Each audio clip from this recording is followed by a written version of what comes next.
Individuality. Individuality is the necessary complement of the universal spirit, which was the subject of our consideration last Sunday. The whole problem of life consists in finding the true relation of the individual to the universal originating spirit. And the first step towards ascertaining this is to realize what the universal spirit must be in itself. We have already done this to some extent, and the conclusions we have arrived at are that the essence of the spirit is life, love, and beauty, that its motive or primary moving impulse is to express the life, love, and beauty which it feels itself to be, that the universal cannot act on the plane of the particular except by becoming the particular, that is, by expression through the individual. If these three axioms are clearly grasped, we have got a solid foundation from which to start our consideration of the subject for today. The first question that naturally presents itself is, if these things be so, why does not every individual express the life, love, and beauty of the universal spirit? Now, the answer to this question is to be found in the law of consciousness. We cannot be conscious of anything except by realizing a certain relation between it and ourselves. It must affect us in some way, otherwise we are not conscious of its existence. And according to the way in which it affects us, we recognize ourselves as standing related to it. It is this self-recognition on our part, carried out to the sum total of all our relations, whether spiritual, intellectual, or physical, that constitutes our realization of life. On this principle, then, for the realization of its own livingness, the production of centers of life, through its relation to which this conscious realization can be attained, becomes a necessity for the originating mind. Then it follows that this realization can only be complete where the individual has perfect liberty to withhold it, for otherwise no true realization could have taken place. For instance, let us consider the working of love. Love must be spontaneous, or it has no existence at all. We cannot imagine such a thing as mechanically induced love. But anything which is formed so as to automatically produce an effect without any volition of its own is nothing but a piece of mechanism. Hence, if the originating mind is to realize the reality of love, it can only be by relation to some being which has the power to withhold love. The same applies to the realization of all other modes of livingness, so that it is only in proportion as the individual life is an independent center of action, with the option of acting either positively or negatively, that any real life has been produced at all. The further the created thing is from being a merely mechanical arrangement, the higher is the grade of creation. The solar system is a perfect work of mechanical creation, but to constitute centers which can reciprocate the highest nature of the divine mind requires not a mechanism, however perfect, but a mental center which is, in itself, an independent source of action. Hence, by the requirements of the case, man should be capable of placing himself either in a positive or a negative relation to the parent mind, from which he originates. Otherwise, he would be nothing more than a clockwork figure. In this necessity of the case, then, we find the reason why the life, love, and beauty of the spirit are not visibly reproduced in every human being. They are reproduced in the world of nature, so far as a mechanical and automatic action can represent them. But their perfect reproduction can only take place on the basis of a liberty akin to that of the originating spirit itself, which therefore implies the liberty of negation as well as of affirmation. Why then does the individual make a negative choice? Because he does not understand the law of his individuality and believes it to be a law of limitation instead of a law of liberty.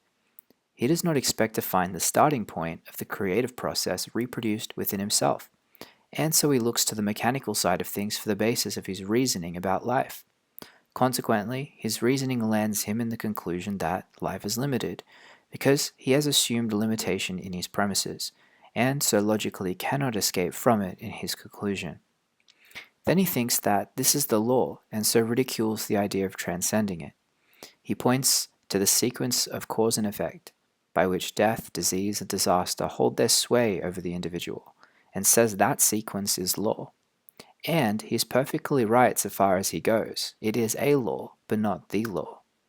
When we have only reached this stage of comprehension, we have yet to learn that a higher law can include a lower one so completely as entirely to swallow it up.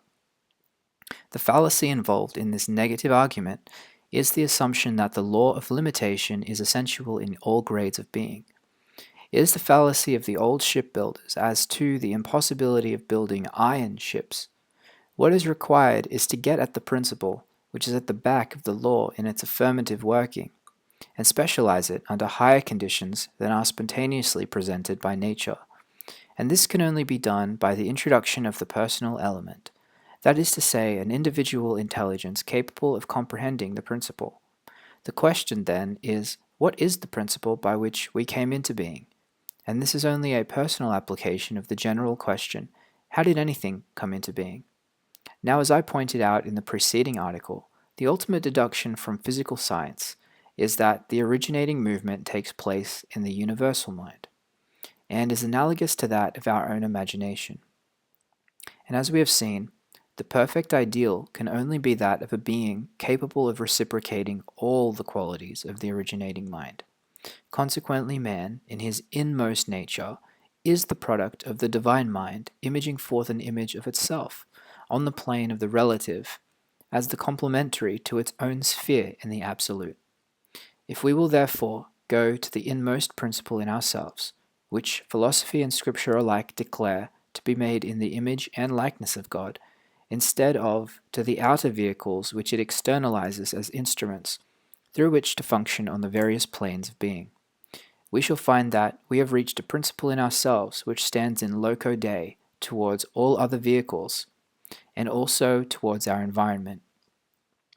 It is above them all and creates them, however unaware we may be of the fact, and relatively to them it occupies the place of first cause. The recognition of this is the discovery of our own relation to the whole world of the relative. On the other hand, this must not lead us into the mistake of supposing that there is nothing higher, for as we have already seen, this inmost principle or ego is itself the effect of an antecedent cause, for it proceeds from the imaging process in the divine mind. We thus find ourselves holding an intermediate position between true first cause on the one hand and the world of secondary causes on the other. And in order to understand the nature of this position, we must fall back on the axiom that the universal can only work on the plane of the particular through the individual. Then we see that the function of the individual is to differentiate the undistributed flow of the universal into suitable directions for starting different trains of secondary causation. Man's place in the cosmic order is that of a distributor of the divine power, subject, however, to the inherent law of the power which he distributes. We see one instance of this in ordinary science, in the fact that we never create force. All we can do is distribute it. The very word man means distributor or measurer, as in common with all words derived from the Sanskrit root mn. It implies the idea of measurement, just as in the words moon, month, mens, mind, and man, the Indian weight of 80 pounds. And it is for this reason that man is spoken of in Scripture as a steward, or dispenser of the divine gifts. As our minds become open to the full meaning of this position, the immense possibilities and also the responsibility contained in it will become apparent.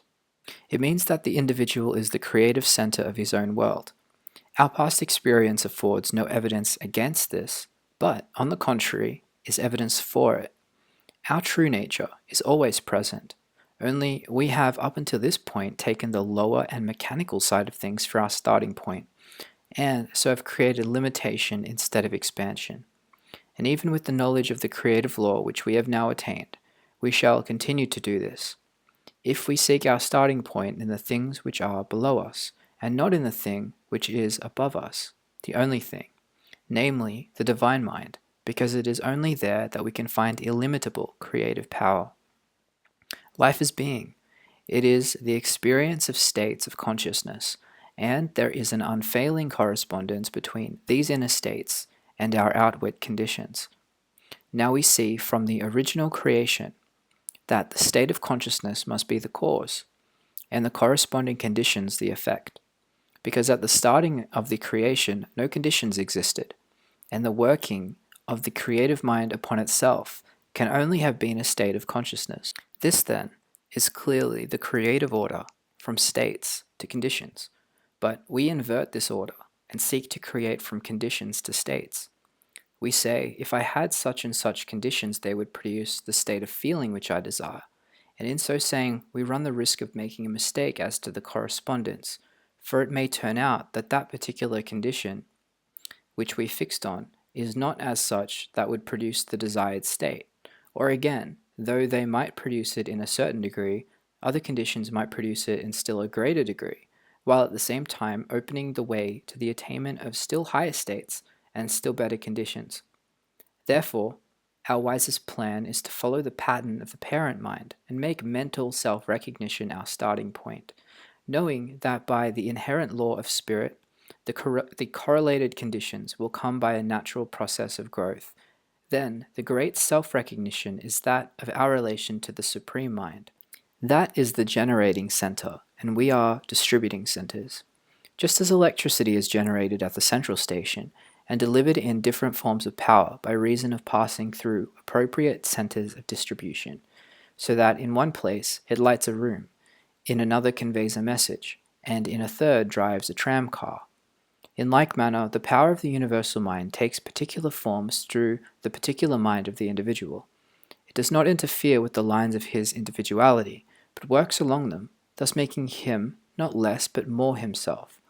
It is thus not a compelling power, but an expanding and illuminating one, so that the more the individual recognizes the reciprocal action between it and himself, the more full of life he must become.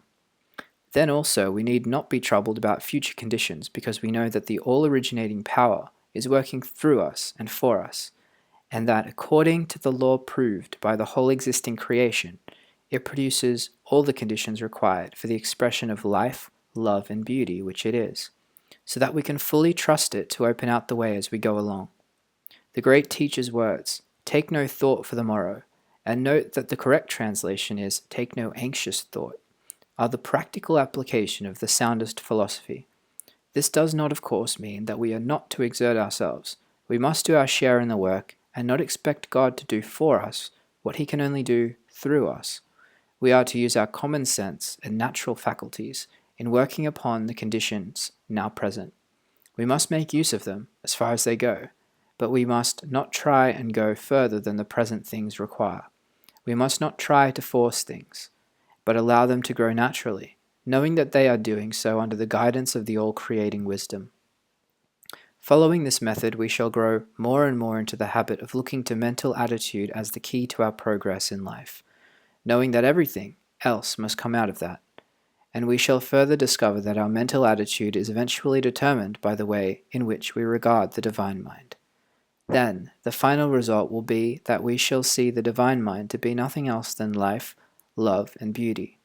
Beauty being identical with wisdom, or the perfect adjustment of parts to the whole. And we shall see ourselves to be distributing centers of these primary energies, and so in our turn subordinate centers of creative power.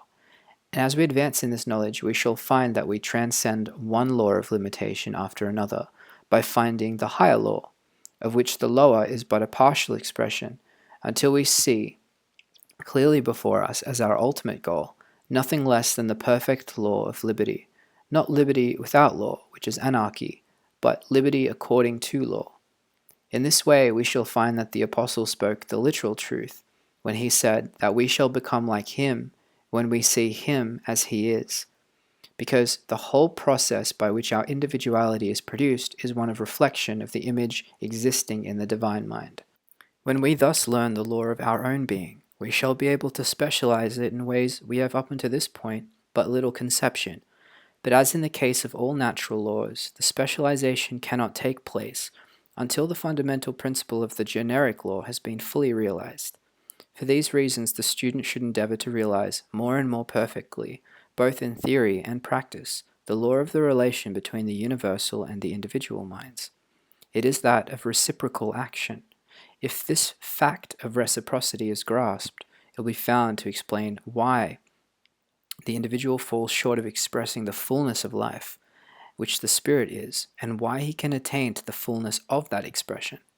Just as the same law explains why iron sinks in water and how it can be made to float, it is the individualizing of the universal spirit by recognizing its reciprocity to ourselves.